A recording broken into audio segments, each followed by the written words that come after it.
গ্রামের এক প্রান্তে ছোট্ট একটি কুঁড়েঘরে থাকত রাহুল। তার সবচেয়ে প্রিয় বন্ধু ছিল বাদামি রঙের এক পাপি, নাম তার টুকু। রাহুল স্কুলে গেলে টুকু দরজার সামনে বসে থাকত, যেন কখন সে ফিরবে সেই অপেক্ষায়। একদিন হঠাৎ ভয়ঙ্কর ঝড় শুরু হল।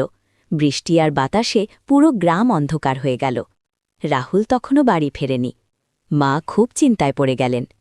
সবাই বলল এমন ঝড়ে বাইরে যাওয়া বিপদ, কিন্তু টুকু চুপচাপ বসে থাকল না। সে ছুটে বেরিয়ে পড়ল রাহুলকে খুঁজতে। কাদা আর পানির মধ্যে দিয়ে সে গন্ধ শুকে শুকে এগোতে লাগল। কিছু দূরে ভাঙা সেতুর পাশে সে রাহুলকে পড়ে থাকতে দেখল। রাহুল পা মচকে ফেলেছিল। টুকু জোরে জোরে ঘেউ ঘেউ করতে লাগল। গ্রামের লোকজন ছুটে এলো। সবাই মিলে রাহুলকে বাড়ি নিয়ে এলো। সেই দিন থেকে সবাই বলতো, টুকু শুধু একটা পাপী নয়, সে গ্রামের নীরব নায়ক।